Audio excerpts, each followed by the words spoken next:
Hey guys, good evening. Hey Nancy, how are you? Good. How are you, Sloan? I'm so bored. I've had absolutely Yeah, nothing to really. do. Yeah, I hear your Twitter is really taking a nosedive. Yeah, yeah, I'm getting a ratio big time. Yeah, really. Big time. So it is a big day. It's actually a big week. We know this. It's crossover week. And it's hard to explain if you're not in politics. And I would recommend never ever getting into politics if you can help it.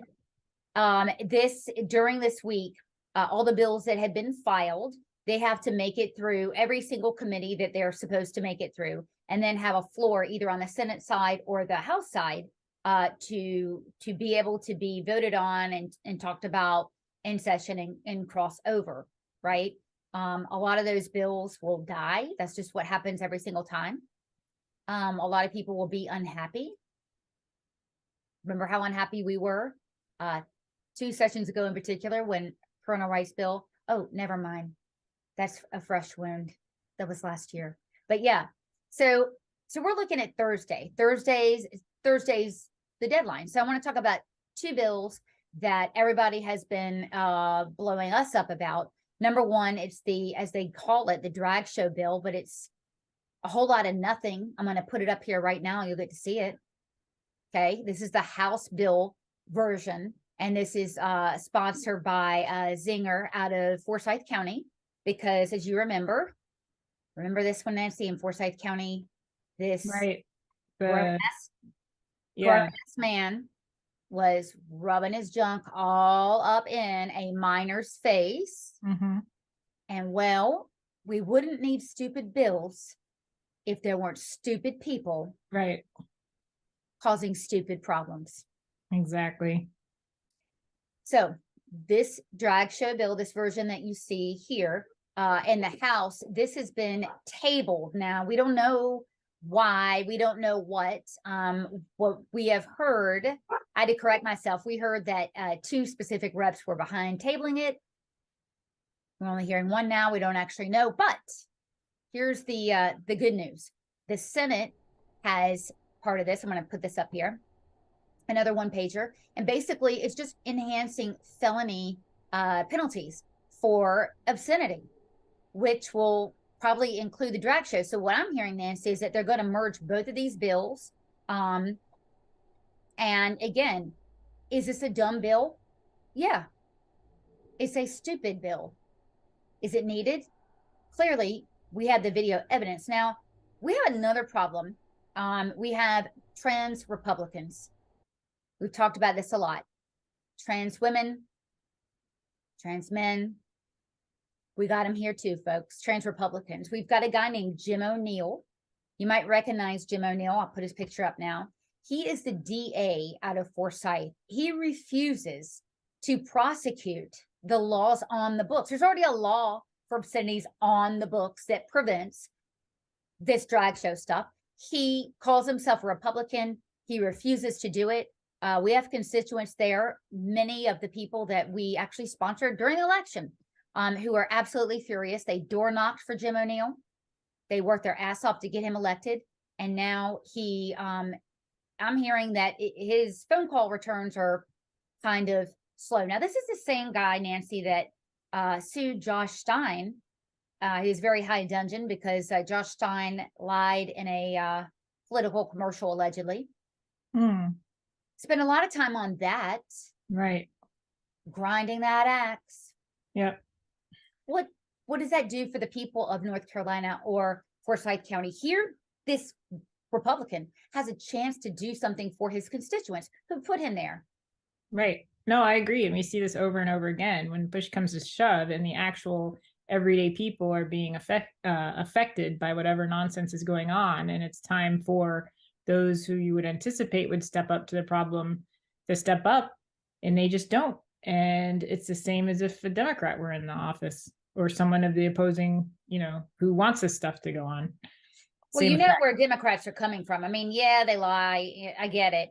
But these trans Republicans are really this is insidious. This is, malevolent stuff here. We can't allow it to continue. And Jim O'Neill, that is why you are you're one of my disappointments of the week. Maybe we should have a new feature. Yeah, we should. That's a good one. You know, we need the graphics, we need the sound effects. It's going to be Yeah. something wah wah. Wah, wah. Yeah. And hopefully we won't have to sound that very often. All right. So let's move on to this. Yesterday I did a thing.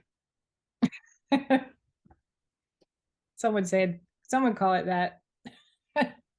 Well, Nancy and I have been getting all this stuff out about ECU. Nancy's been on the forefront of UNC, ringing the bell about everything, and you've been busy bell ringing. DEI in the curriculum, them trying to trans children in the Department of Pediatrics. Correct. And so we have discovered that Duke is offering transgender care and treating transgender patients that are 2 years old. Okay. UNC is doing it at 3. Of course, ECU is doing it at 4 years old. Now, people have called us liars. This is all open source information. This is interviews with the doctors doing it. This is advertisements. This is intake forms. I mean, either they need to face sanctions for false advertising, or they're doing it. Mm-hmm. They're doing it. Absolutely. So in case you have been under a rock and you haven't read our story, which by the way, I'm offended. We reported this yesterday. The top medical schools in North Carolina, you know, the crown jewel, if you will, they are transing young children. The Duke Clinic opened in 2015. It's led by an activist, and she's just transing away. She's admitting, hey, these kids aren't old enough to consciously do that. They're just born that way. Wow. Okay.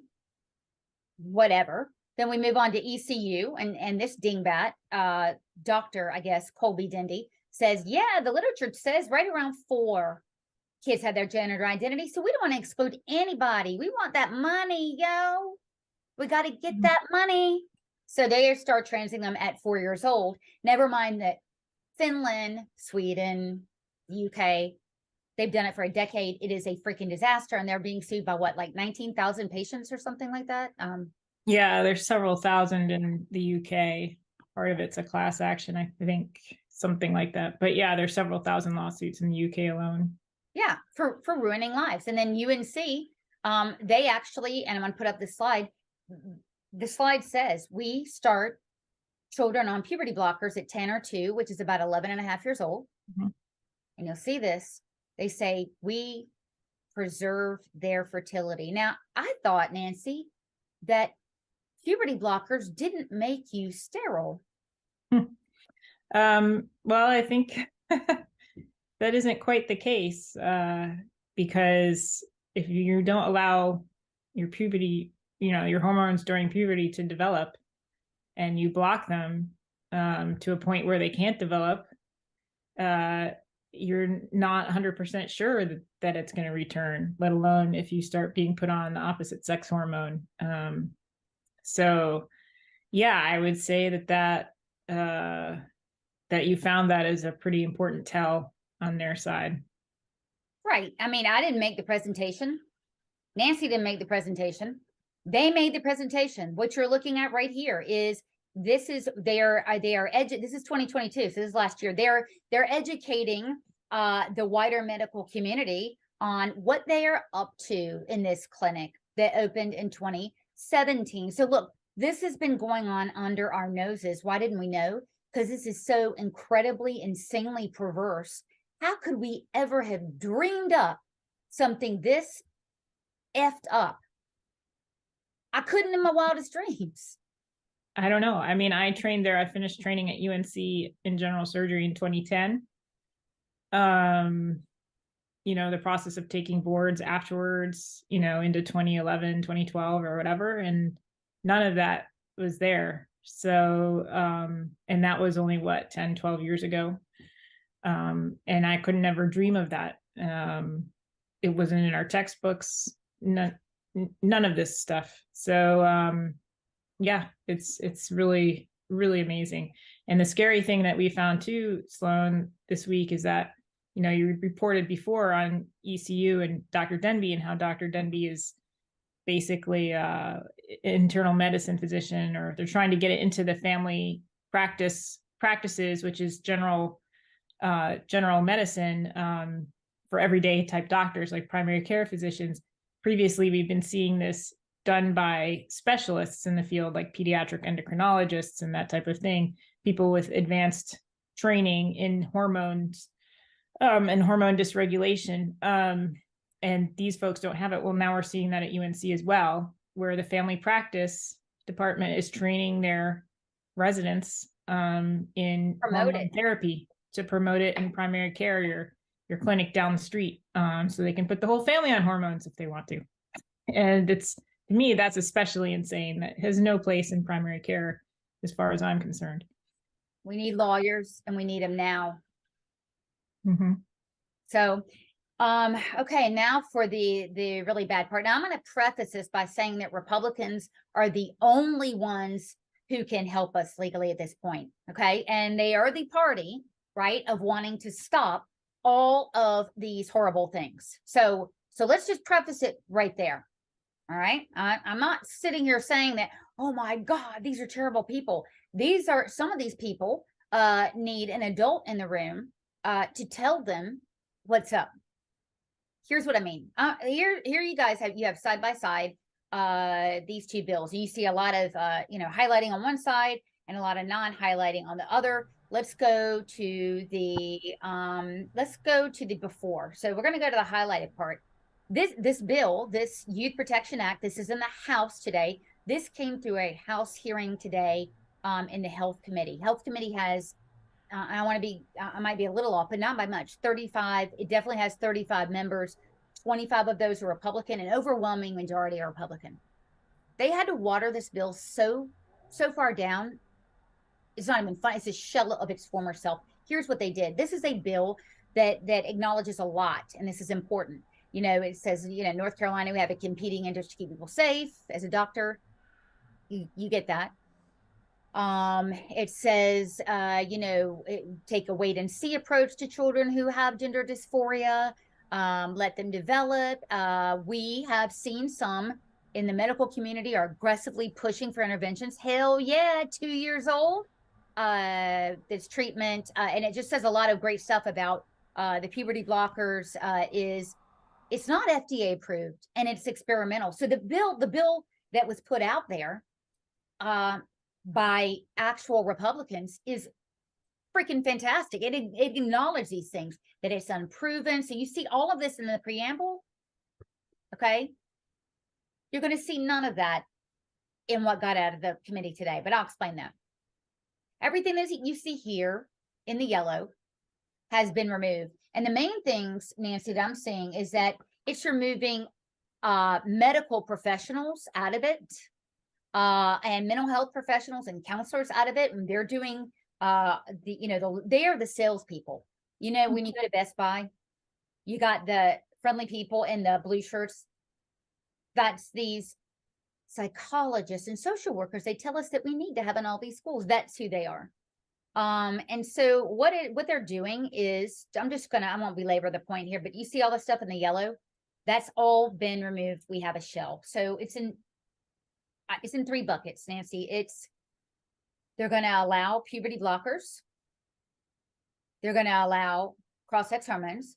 They're going to allow the salespeople to go into our schools, to exist in our schools, to brainwash children. Remember, the age of consent in North Carolina is 0. So any child can consent to their own mental health treatment. They removed the entire parental rights section of the bill, and they removed, the whistleblower protection, so that whistleblowers who have come forward, and they've come forward, they have no protection.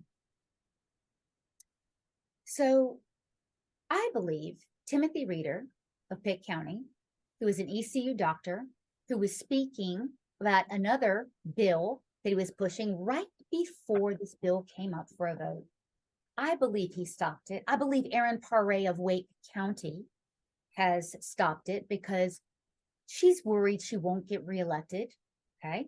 And I believe that Kristen Baker stopped it. See, Kristen Baker is also a doctor. Tim Reeder is. And it just seems like an overwhelming majority of the bills that they both put up only protect doctors or only give money away, like Medicaid expansion. So that we have two doctors, Republican, in that health committee. They kept their mouths shut. I agree. I think it's inexcusable as a physician myself. I mean, the fact that you're a physician and you're able to be politically active on the conservative side of these issues, and you're not saying that we need this, is really incredibly disappointing on my end. I mean, doctors, there's so many doctors who hate this stuff, who want nothing to do with it, who don't agree with the transgender, gender affirming ideology, which is what these universities are advertising, which is a specific highway, a specific mode of treatment that says if the kid decides that the kid is a different sex, then you have to go along with it. There's no questions or anything else. It's very antithetical to the whole do no harm concept. There are so many physicians who would be happy to speak out if they didn't fear for their jobs. And here we have two physicians on the health committee on the Republican side who aren't pushing for this bill as it was originally written and are silent and potentially even mess with it to gut it, to take out all of these parental protections. Yeah. Hugh Blackwell said it's that. Incredibly, yeah, my stomach hurts right now. It's awful. Kristen Baker is a child psychiatrist. Who better to speak out? Timothy Reeder is a physician at ECU. Can you think of two better people to speak out on this bill? I believe they tried to kill it. Now, how do I know? Well, I've seen pattern in practice. I've seen, to this day, Timothy Reeder is denying the existence of these pediatric gender clinics at his own hospital. He's denying it to constituents. Hugh Blackwell got up today and talked about the bill, and he acknowledged, that Tim Reeder had, helped craft this bullshit, is what it is. So he said that, and we know that that's in keeping with what he did. And as far as Erin Pare, again, I mean, she's very fearful of taking a move. Now you may say, hey, both Erin Pare and Baker, they were on the Save Girls Sports Act. And by the way, I applaud them for that. We needed to do this. That was very important. There's a big difference here. Hospital and pharma money isn't attached to that bill. That's a really good point, Sloan. And it is attached to this bill. Our major teaching universities are not attached to that bill, and it is to this bill. And I'm pointing out the obvious. Republicans get a tremendous amount of money from the same donors who donate to UNC, ECU, and the alumni, as well as pharma and, the hospital association for sure. And we know Blue Cross Blue Shield. I mean, we know and understand that. And by the way, you have to have money to run an election. You got to have money. You got to have donors. That's important. But that's what I believe is going on. Okay. Also, I want to. You're killing my kids, damn it! At least listen to us. I should not be here right now. Only 5% were cracked. Blood on your hands. Literal blood. Shame. People say, and are telling these reps, well, HB2, we lost the governorship because of that. You didn't lose the governorship because of that. You lost it because of this. People would rather vote for a real Democrat than a fake one any day of the week. That's what happened. Exactly. I'm so pissed off about this, guys. This is a no-brainer. 2, 3, and 4-year-old. And oh, by the way, if you're a Republican and you're listening to me right now and you're worried about taking a vote on this bill, can you imagine a mailer going out to your opponent saying that they wanted to trans 2, 3, and 4-year-olds? Because that's what this bill entails. That's who we're helping. It ain't 16 and 17-year-olds approaching the age of majority. Nope. Nope. And how can these Republicans go and have their press conferences and be so proud now of having a new supermajority, bragging about that, having a majority on the health committee, having a couple doctors in their ranks, and they can't even get this through as originally written, with basic protections for parents, basic protections for young children who cannot make decisions about getting tattoos, but who can take life-changing hormones. They can't even do that. And they're bragging about a supermajority. I mean, give me a break. I said this before and I'll say it again. Timothy Reeder from Pitt County ECU freshman rep. He is the most dangerous man in the General Assembly to the Republican agenda. He needs to go. He is a lobbyist for the AMA and for the North Carolina Medical Society. All he cares about is protecting the hospital establishment. He needs to go. So if Republicans, the leadership is worried about keeping this seat, I'm not worried about the seat. I'm worried about the ass that's sitting in that seat. Yeah, I agree. I think it's just atrocious, especially with an MD or medical degree after your name, to supposedly be conservative and not stand up for this bill. It's a hill to die on. I mean, this is insane. And they might also just say, Sloan, well, it's just social discussion of social issues with the child, and they want to wear dresses and that's okay, and they're just going to talk about it. No, this is specifically on the UNC referral form saying gender affirming care, and those are key words. That's a specific pathway that means if the kid decides in air quotes, was told that they now feel like the opposite sex, that you have to affirm that. You have to go along with that. You have to tell them that that's totally fine. They can choose whatever they want. It's not some type of open conversation therapy. It's a highway that people get on that leads to a progressive, that's, along a progressive ideology where you can be whatever sex you want. And if you dare to even ask an open-ended question as to if that's beneficial for the child, you are labeled transphobic and shouted down. As a And you're parent, putting these kids on that highway, which leads to medical and surgical transition. study after study has shown that. In fact, I cited 2 studies in my most recent article, and even from the far left American Pediatric Association, and the studies have shown that young children who are socially transitioned, what Nancy just talked about, they are, when you look at them 5 years down the road, they are going to be transgender. Well, I think like 95% in both of these studies, actually. That means you have a customer for life. So you get a 4-year-old or a 3-year-old in there, they're going to be transgender at age 7. You got them on meds in another 5 years. That's what they're doing. It's money, money, money, and evil, diabolical, sinful shit. Yep. Couldn't agree more. Anyway, I don't have an opinion on this, so. You're very, very vanilla today, Sloan. I'm non-committal. Oh, by the way, Nancy and I are going to be on Fox and Friends early, like 4:20-ish tomorrow. It's gonna be back to residency days. Getting up at 3:30 in the morning. Yeah. Yeah. So, and then I will be on a couple other shows. I'll throw it up on Twitter. But and the what we're trying to do is raise awareness about this. I mean, the entire world basically, it seems, is on fire over the fact that we've got 3 freaking medical schools. Everywhere, everybody said, oh, they're not trans. They just did a story in the AP a week ago. They're not transing toddlers. That's bogus. And the hell they're not. So we got to shut this down. So you had a better day than I had. So tell us what you did today, Nancy. Well, today was the hearing for the motion to dismiss the motion presented by the North Carolina Department of Public Instruction, run under Superintendent Truitt, against the lawsuit brought by a teacher who taught at the summer program, the Governor's School for Gifted and Talented high schoolers, a residential program. He was fired unjustly.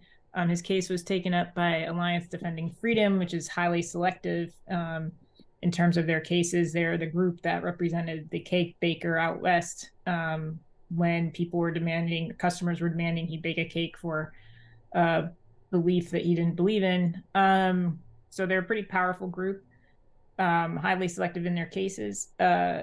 They took on Dr. Phillips's case on 5 counts that he had his free speech rights violated, that he was discriminated against based on race, based on religious grounds, based on multiple characteristics, and finally something called the Fruits and Labor Clause, which basically means they disrupted his ability to be employed or something like that, specific to North Carolina law. So the NCDPI moved to dismiss all counts on that case, and they were not entirely successful. So it's very good. So today I went to see that motion. It was pretty straightforward. I thought the ADF did an excellent job presenting their rebuttal to the dismissal. The judge seemed very interested. It's a liberal judge. His name is Rosier. He was appointed by Cooper. So especially hard in Wake County with, very liberal court system. But the judge felt that there was a case for discrimination based on race and discrimination based on multiple characteristics. So those 2 counts survived and will go forward. He is still not sure about the free speech and he wants to study that further. So he did not rule on that.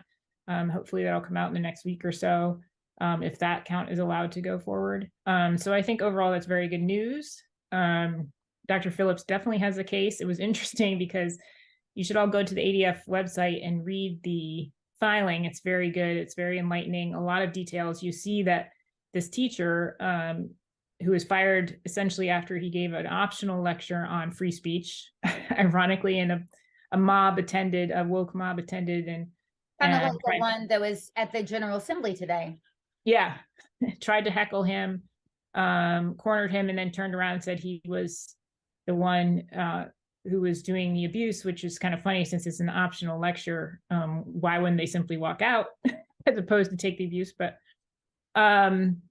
he was fired, within 24 hours of that event. They've been unable to get public records about his firing. There's no documentation, nothing. So I highly recommend you read the lawsuit, and you'll find that he's also fighting for the students because he reveals in that lawsuit testimony that they're deciding to accept students based on their political views and based on their race, amongst other things that are happening at that indoctrination center called Governor's School. So it was funny because when the NCDPI lawyers were referring to the original filing, they kept calling it lengthy, like it was supposed to be some snide comment. But I was sitting there saying, yeah, exactly. That's how many problems you have. That's how much stuff he had to put up with and how much evidence he has and testimony. Damning. That this has been a ridiculous place for a teacher to teach just common sense central views, not even I would consider right views, but books written by liberals such as Jonathan Haidt, for example, Coddling of the American Mind, that type of thing, basic constitutional ideologies like free speech, that type of thing. Just too upsetting, apparently, for high school students to handle, and other teachers as well. Other teachers, including the one just named Teacher of the Year, was named as having harassed Dr. Phillips for not having enough diversity on his syllabus list in terms of authors. Heaven forbid you determine your syllabus based on the content rather than what the author might look like. But yeah, so it's a very interesting read. The NCDPI seemed to think it was too lengthy. I found that kind of a childish dig. Can't read, maybe. I don't know. I don't know. Might be educated in North Carolina public schools. Yeah. Right about When now. the ADF lawyers got up and argued their portion of why it shouldn't be dismissed, they did a fantastic job. The judge seemed very engaged, seemed very interested, asked appropriate questions. And I thought the whole thing was very straightforward, and I'm very happy that it's proceeding on at least those 2, potentially 3 counts. Yeah. So, Catherine Truitt is a gaffe machine. I mean, she weighed in on this lawsuit 2 weeks after it was filed, and she does what every good foot soldier in the Marxist, progressive Joe Biden revolution would do. And she smeared the man's character as a racist because, as you know, any white Christian conservative male who objects to CRT as he has and says there's only two genders is always called a racist. So she came out and said he was fired for cause. And I think we should fire Catherine Truitt for cause. Yeah, I haven't been able, first of all, I've talked to Dr. Phillips from the very beginning. His story has remained consistent over and over and over again. No matter when I talk to him, no matter who else I talk with, it's the same story over and over. Details are not changing. I've also been online, and he teaches at various a couple of different institutions, and none of the rate my professor subjective comments, it's kind of like the Yelp for teachers, say anything about him being a racist. And in this day and age, if there's any evidence, That's right. or anyone interpreted anything of him, They would take their phone out. They would be recording. They would have Yeah. said something. The news crews would be down here. So it would be all over. the only And there's person nothing. Yeah, the only person that has called this man a racist has been Catherine Truitt. Right. That is it. And I know, guys, it seems like I'm on a tear, and I want Timothy Reeder gone, and I want Truitt gone. But I'll tell you something. Let me just level with you about something. I'm an adult. I love drag shows. I love trans actually helping me with my makeup. I love these things. But the one thing I despise, two things I despise: trans Republicans, and I don't like them aiming this treatment at 18 and younger. Right. Because I feel like, and I'm not alone, that it's extinguishing the gay community. You take an effeminate boy, maybe at 6, 7, 8, 9, 10, and you get them on this road and say, hey, you're not okay as a boy being effeminate or maybe gay. We got to change you into a girl. And so my point to you is, I was joking about the trans Republican. I mean, that was a joke, but in all honesty, this whole movement, it seeks to wipe out gay people and women. It's very serious here, guys. We're very passionate. Nancy, you as a doctor, me as a journalist and an activist, this is very serious here. Yeah, it scares me as a doctor. And me, Sloan, like I'll be open-minded about things as a doctor. You want to keep all options open and on the table. I don't like to close off ideas and that type of thing. Yeah. I'm a free speech absolutist personally. You are. But when you start going after kids, and I saw it happen personally in my own family, when you start targeting young children for your personal ideologies and use them like this, that's bad enough. That's terrible. But what's even worse is promising people that you will stand up for their children, and then you refuse to, and then you don't do it, and you lie about that. And I cannot stand that. Either say you're going to stand up for the children and do it, or get out of the way, or just just go to the other side, or however you want to phrase the other side.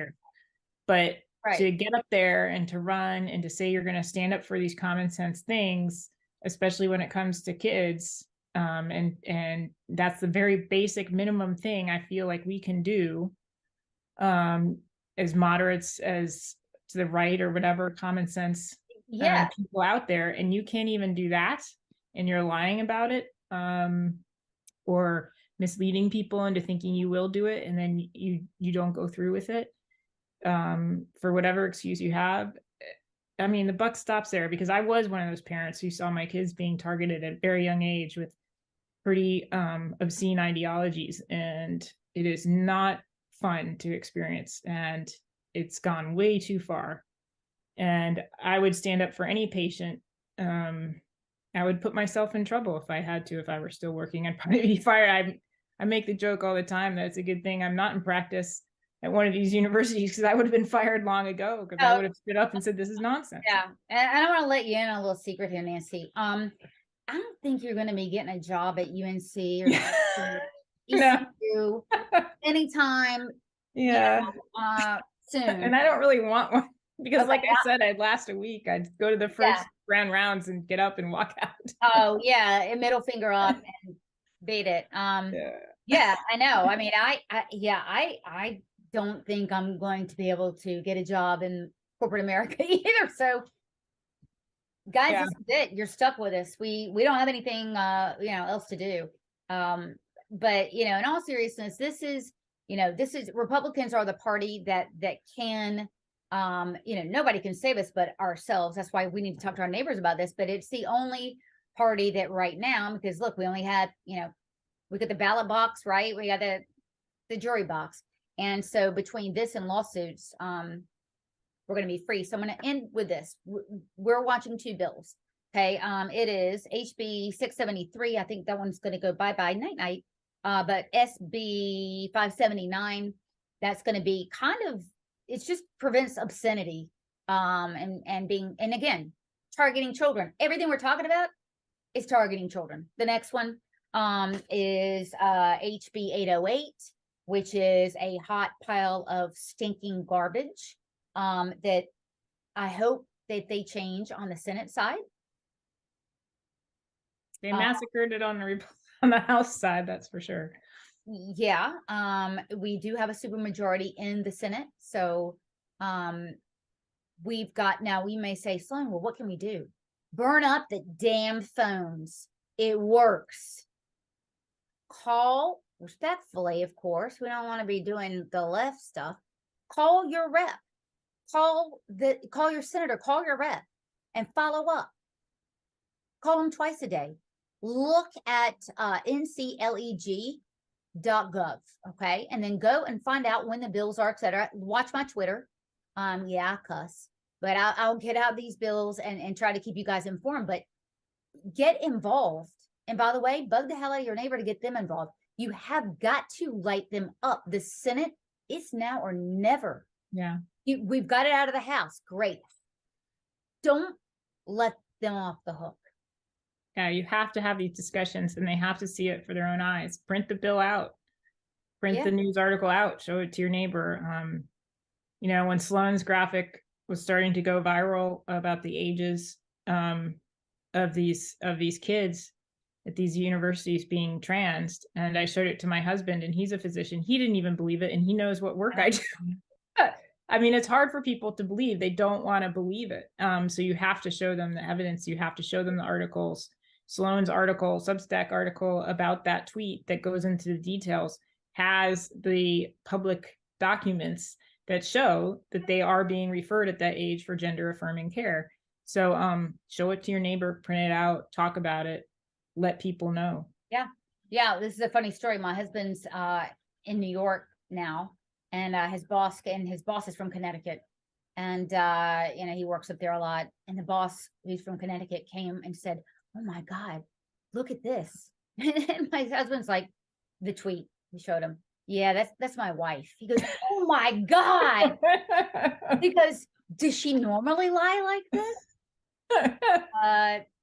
He's like, "No, dude, that's true."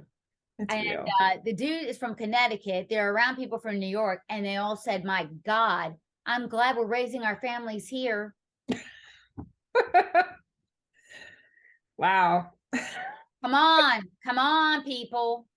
Come on, Senate.